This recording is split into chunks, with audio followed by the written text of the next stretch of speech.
Helen Brums here, coming to you live from Surprise in Arizona. Hope you're having a super fantastic, sparkling day. Welcome to Before the Dirt Nap podcast number 2078. What you thought you knew? Hang on, what did I call it? Hang on. Okay. What you thought you knew, but didn't. Yes, this happens a lot when researching genealogy. You get there, you find out, you're digging around, you find out this fact, and you start telling everybody about this new fact that you found out about the family, and then you keep digging and you went, oops, yeah. You know, genealogy has a way of humbling us all. You find out that, I need water. You find out that what you thought was true wasn't. How did that happen? It's a very common thing that happens. Some examples are we are descended from royalty. My great, one of my clients, her great aunt proudly claimed they were descended from Scottish nobility. But it turns out their castle was a rented farmhouse and they were listed as the tenant farmers in every census. Yes, it's just little things like that.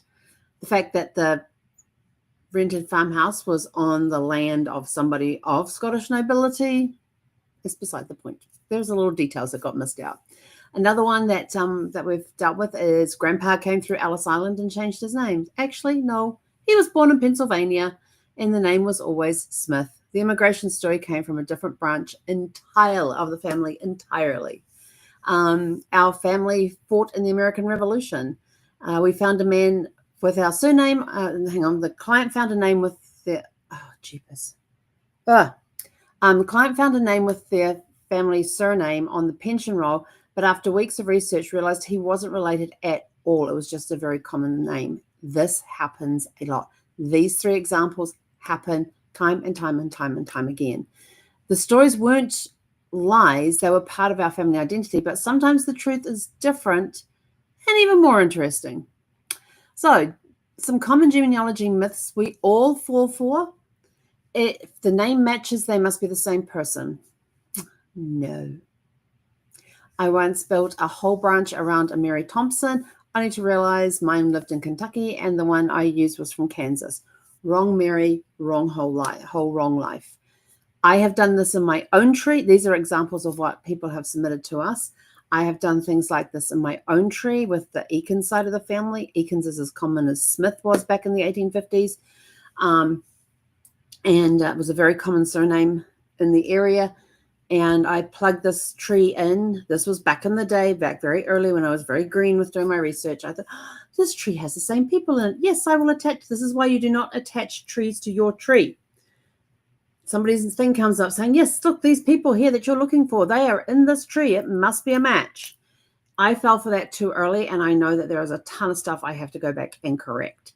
Thankfully, I know where it is. I have notes telling me where it is, and with the new Pro Tools that Ancestry has, it's helping me locate these things as well. The census is always right. Yeah, no. 1 year in Ancestor, aged 10 years between census. The next year, they were 3 years younger. Even the spelling of their name changed twice. This is a very common thing that we see in census reports. When I'm looking through census records, this is huge. Like if I'm tracing a family through census reports, I've come across where, they had a child. He was 9. 10 years later, he's 15. Huh?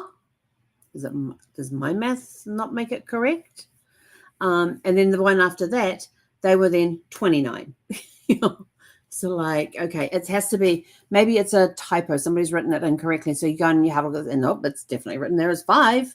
That's a definite 5, not a 19. So yeah, you have to be aware of those. You have to watch them. If you're looking for somebody in the census report, always look to see who the other people are in the household. Do they match up with the household that you've been working with? Then they may be a match. But because of the year of birth is so different, you've got to keep checking to make sure you have the right one. Yes, the census could have written down the enumerator could have written down the wrong date of birth in there. He may have heard something different. but double check, because it could be the family that you've been tracing through census reports. It might not be. You have to verify. Another one we had was my great-grandmother was full-blooded Cherokee. The DNA test and tribal history search showed no connection, but it led the client to an incredible story about the native midwife who delivered her and the bond they had. So her great-grandmother wasn't a full-blooded Cherokee. It was the native midwife that was a full-blooded Cherokee that for years she actually thought was her great-grandmother, until we started doing the digging and the DNA and everything else, and we found out who her great-grandmother actually was, and that the person she thought was the grandmother was actually the midwife who delivered her. So it's amazing what strange and true stories come up. Okay, things that you can learn from being wrong. It's okay to let go of beloved stories gracefully. Losing the royal tail might sting. The royalty tail might sting, but you've gained a deeper respect for the real immigrant ancestor that worked as a blacksmith for 40 years. You know, you might have to let go of that beloved. It's a favorite story to tell within your family tree, and you love it so much, but you have to gracefully let it go because it's not part of your family story.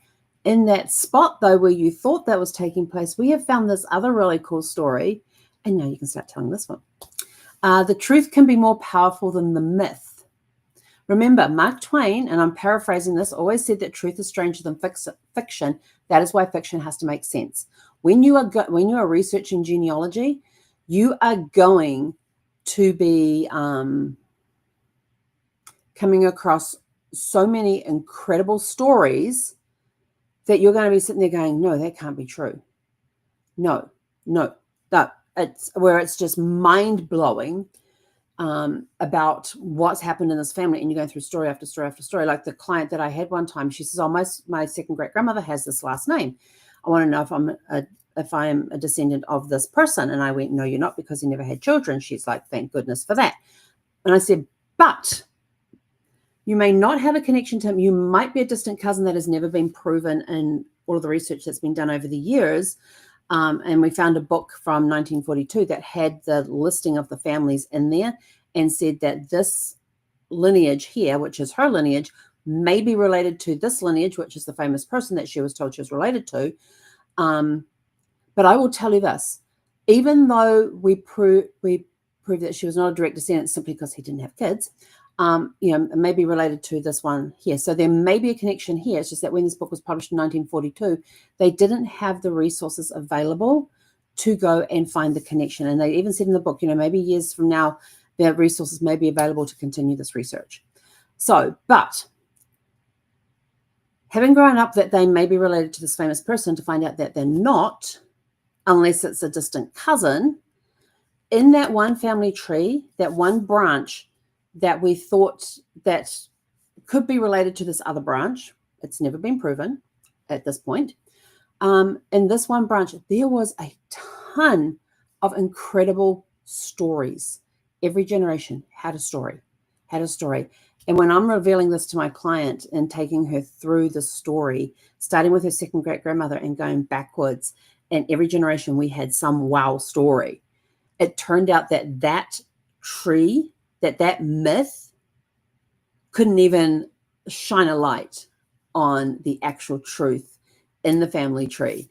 And it revealed a lot of things that my client didn't know and totally surprised her. And she is basically sitting there almost the entire thing with her mouth wide open.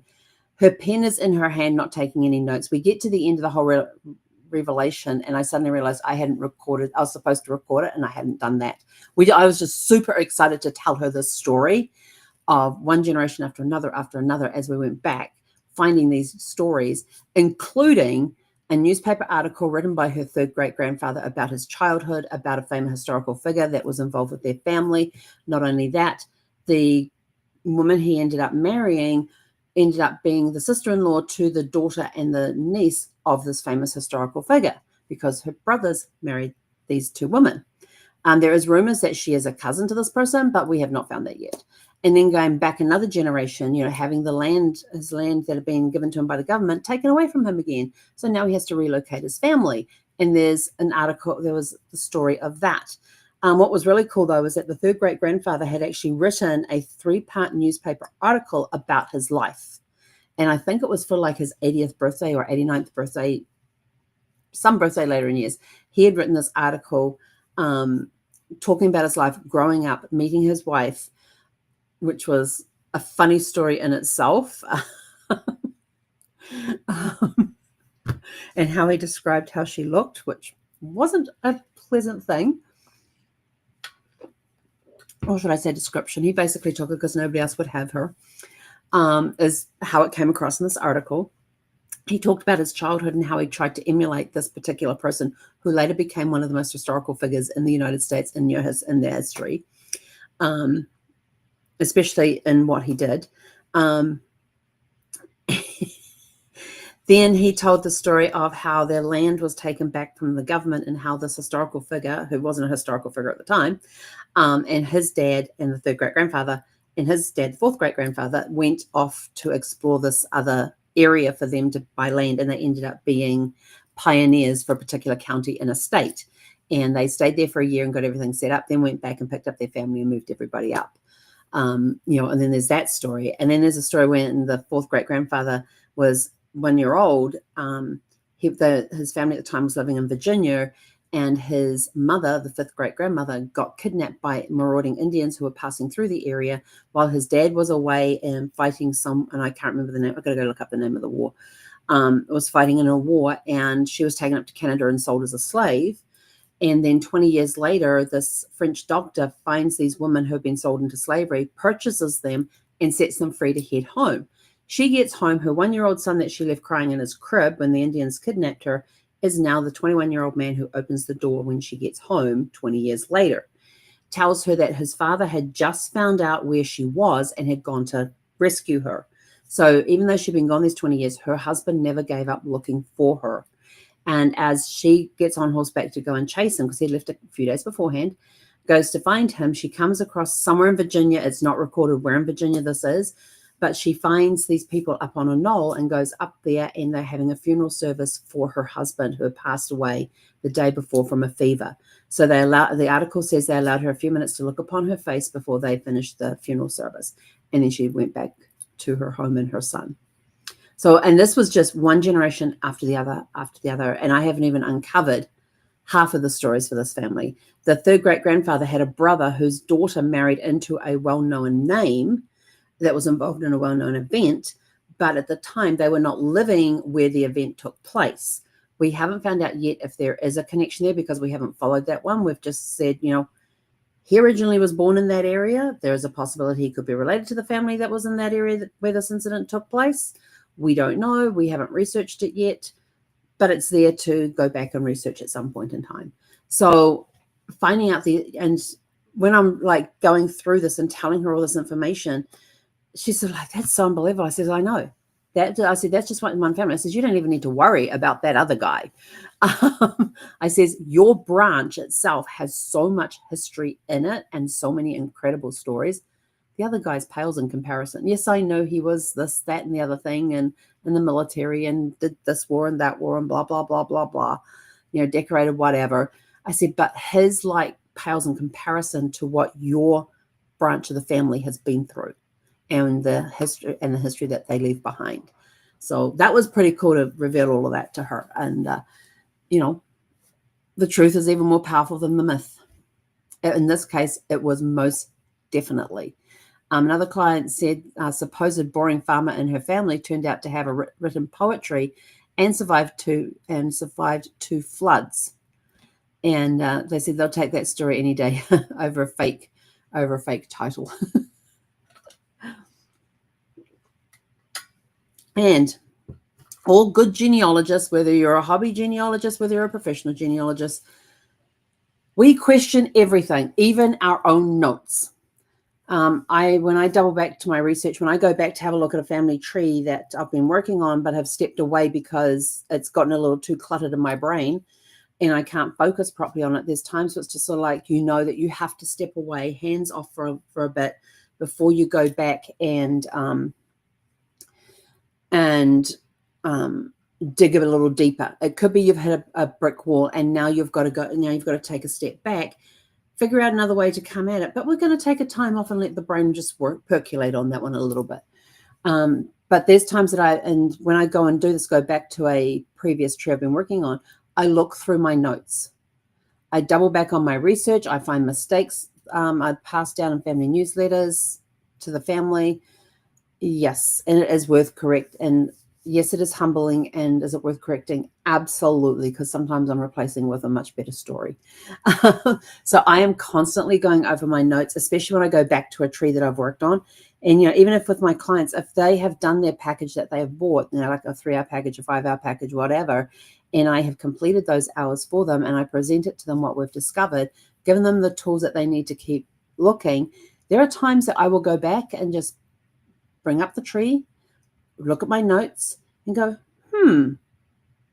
I wonder if, because now I have a fresh set of eyes, I have stepped back, I have allowed the brain to clear, allowed the brain to percolate for a little bit, and now I'm going back in with a fresh set of eyes and go, oh, why did I do that? Why did I not do that? Let's go check it out. Or I'll look back through the notes and go, wonder if we look at this record, that one, and that one. And so I've got little post-it notes with what records we need to check, because I'm making notes on my notes. So I pull out my post-it notes. I'm writing notes on those. I'm sticking them into the notes there of things that I've got to go back and do. And then I go back and find that on one branch, I might have been going in the wrong direction. I needed to go in a different direction. Or I got one fact wrong about that person. I actually put the wrong information for that person in there. I need to undo that bit and redo it. And then I might find an even better story to fit in there, or find something really cool to tell them about, which I will do. So what's a family story you thought was true but turned out to be fiction, faded memory, or a mistaken identity? Yeah, let us know in the comments. And please, when you are commenting, please put the comments on our YouTube channel, which is youtube.com/Helen Brahms as one word. We would greatly appreciate them over there, because Facebook is now deleting anything, all the lives produced since the 19th of February, they are deleting them every 30 days. So this video will only stay up on Facebook for the next 30 days before they delete it. They've given me till I think it's mid-July to download all my other videos that are older than 30 days. Yeah, there's only 3,000 and something of them. But most of them, thankfully, are already up on YouTube. It's just doing that comparison thing. So, sometimes we thought we knew, we did. Sometimes what we thought we knew, we didn't. But that's not failure. That's progress. Because when we let go of assumptions, we make room for something more authentic and often more beautiful. Keep digging, keep questioning, and keep rewriting the story with heart, with love for those coming behind. And with that, we are out of here. Go out, have a super fantastic, sparkling evening. And we will catch you guys back here tomorrow evening at, wait for my calendar to come up, 6 p.m. Pacific.